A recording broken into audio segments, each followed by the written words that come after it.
Roger Capello. I'm rejoining you after about a 6-month hiatus here. But I'd like to talk today, about a chess game, but first an astronomy tidbit in my astronomer's corner here. And the topic I chose to address today was kind of an old question that was raised, which was, why is the night sky dark? And it might seem self-evident, well, the sun is down. But that doesn't really explain it, because there's lots of stars out there. There are a lot of suns that are up. And this question was first raised, it's called Olber's paradox. It was raised by a number of different people through the centuries, and somehow a German amateur astronomer named Heinrich Olbers was the first to get his name really attached to it. But a proper sort of numerical solution to it was given by Lord Kelvin around 1900. But predating that actually was some interesting input into it put in by Edgar Allan Poe. I didn't realize that he dabbled in cosmology when he wasn't writing Gothic mystery stories. Anyway, the question is based on the idea that if you go out far enough in any direction in the sky, shouldn't you run into a star? It's sort of like being in a forest. If you look in a deep forest, if you look far enough through the trees, eventually you'll run into the trunk of a tree, even though they're scattered randomly. And you'd think that this would happen with stars. You look at stars in the Milky Way galaxy, and they're scattered around with lots of black space between them. But then you have other galaxies out beyond the Milky Way, such as Andromeda, and it has stars in it. It's just sort of a misty blur here, but there are individual stars, and you're going to run into some of those stars. And then there are, beyond the local group of galaxies, which includes Andromeda, there are many more galaxies, more than there are stars in our galaxy, in fact. And this Hubble Extreme Deep Field image shows galaxies that just keep going on and on. And the idea is that, somewhere that you will run into a star, and so the whole sky should look like the surface of a star, no matter what direction you look in. So it should be blindingly hot. Okay, well, why isn't this true? You have to look at what's it really based on here. There are three assumptions.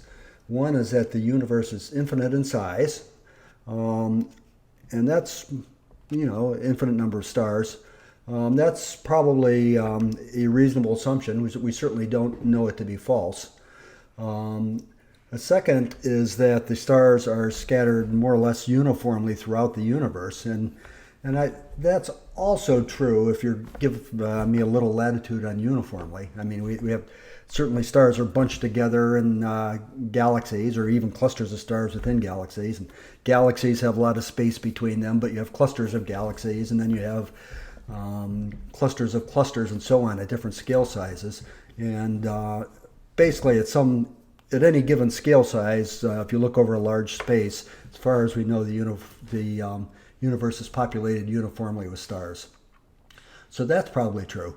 And the final assumption of the three is that time itself is infinite, which would seem like a reasonable assumption, but it flies in the face of what we believe that we now know about the Big Bang. And what the problem with that this introduces is that there hasn't been time for light to get from the distant stars to us since the Big Bang. So it was 13.2 or so billion years ago that happened. So anything that took more than 13.2 billion years for the light to travel to us we wouldn't see yet. We only see things out to a horizon of, it's more than 13 billion years, as I mentioned in the past. It's actually, because of space itself is stretched, it's actually 46 billion light years now that the distant edge of the observable universe is. But anything beyond that, we can't actually see. So given that space is pretty sparsely populated with stars, that's not a sufficient distance. It's a long, long way, but if you go out that far, you're not going to hit a star. In fact, mostly what you hit is darkness. So, without further ado, I think I'll go on to the chess. Well, I did promise some chess content in this video, and my game from this last week, last Wednesday's tournament game, wasn't too interesting because I had basically a pretty even game, maybe a very slight advantage, and my opponent just hung a piece and resigned. And there wasn't a great deal to be learned from that. So I thought what I'd show you is a miniature that I played just this Saturday. There was National Chess Day. George Marjanian organized a unrated tournament, game in 20 quick play at the Fitchburg Public Library. And we had a fair turnout, about 20 people that showed up, and a number of strong players from the club. And in the last round, I was on 4-0, and I got to play against Bruce Felton, who had beaten me in the club championship. In fact, Bruce won the club championship this year. And I got a little bit of revenge on him to win that tournament. And so it was an interesting game for me, at least, because it's something I don't normally play. What we went into actually was an open Sicilian with e4, c5, knight f3, d6. This is a Najdorf Sicilian.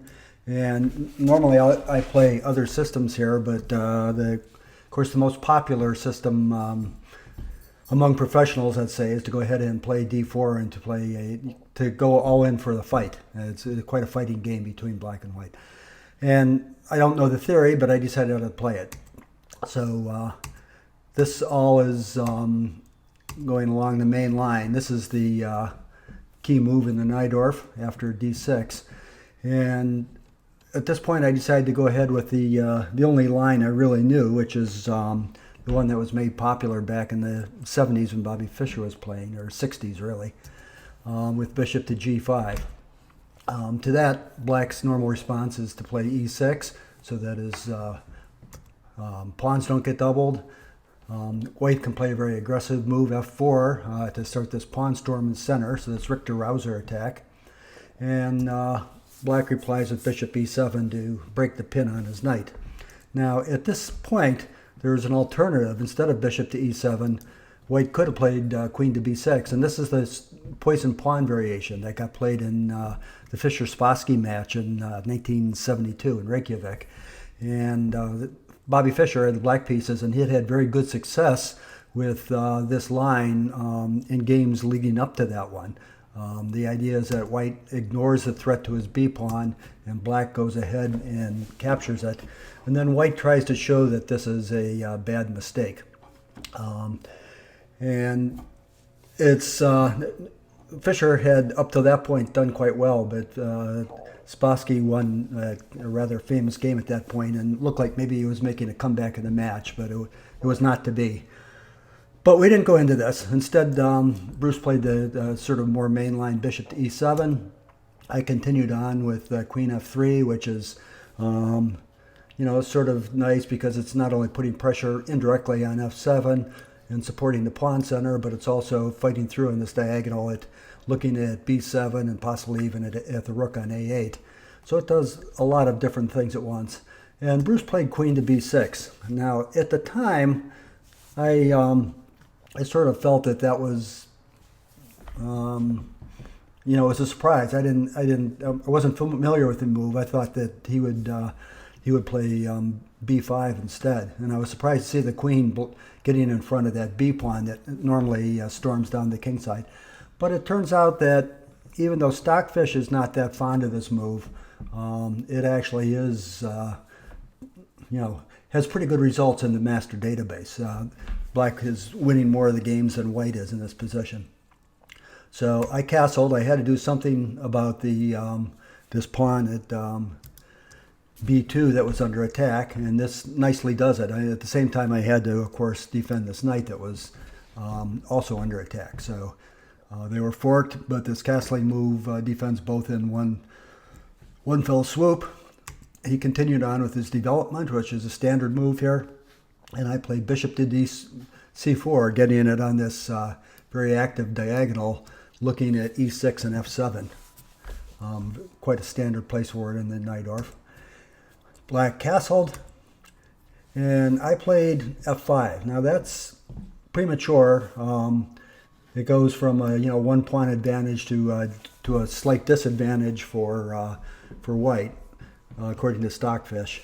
And what I probably should have done was to just go ahead and instead develop with my rook to e1, support my central pawn. That pawn on e4 there is needing some support, because at some point, if this queen moves and this pawn advances, which can happen quite quickly, my knight can be driven away and it's undefended. Also, he might attack it a second time with the bishop on on b7 here. Then not attacking that, but attacking the e4 pawn. So a sensible thing to do is to defend it, and the play might continue. Knight coming out. I could play to g3, putting some pressure along the g file with his king. He'd move his king to h8. Then I could push the pawn. We could trade the pawns, and he could drop back with the knight, offering the exchange of bishops. And this is better for white, but certainly not a winning advantage by any means.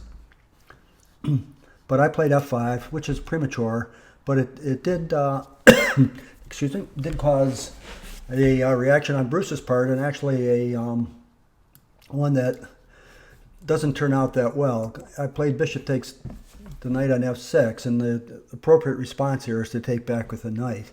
Instead, he went ahead and took my knight, which is under attack. And I sort of thought he might do this, and I thought he was thinking about taking the knight on f3. It turns out that that I should have allowed him to do that. That my best move at this point would have been to go ahead and capture the undefended bishop on e7, right? Because if I do that and he takes my knight on c3, I can just take back with the queen. His rook has to move, and then I can actually play rook takes d6, and I'm getting a big edge here as white. So I didn't see that line, although the line I saw, I think actually was quite good. So after he takes d4, I took back with the bishop, and now I'm attacking his queen, and I've won a pawn. I have 7 pawns to his 6, plus a better pawn structure. And after the queen moves here, all of a sudden I'm looking at really good attacking possibilities. So I can't, I could play knight to d5 immediately, threatening his bishop, but my bishop is also loose here on c4, and it would end up being a trade. So instead I dropped my bishop back first to prepare the other move, and he went ahead with the typical Najdorf idea of pawn storming against my castled queen side, but it's too slow here because I attack his queen. He has to drop back to defend the bishop, right? And after he does that, then I can just move my queen over to g3. And now this is threatening a rather obvious checkmate. He has a couple of ways of trying to defend this, and the way he chose is not the best. Would have been better to play bishop to f6. Instead, he played the knight to f6, and that doesn't work out well because I can just simply exchange on f6. He kind of has to take back, and then I exchange again, and now his pawn is pinned, so he has to take back with the queen, and this allows me to take with the rook on d6. And I got to this point and sort of surprised myself. We were playing quickly because it's game in 20. And I realized that, I realized coming into it, I was seeing that I had the initiative and that I would be gaining tempi and so on. What I didn't realize until I actually got here, because of the pace of play, was that his queen doesn't have anywhere to go.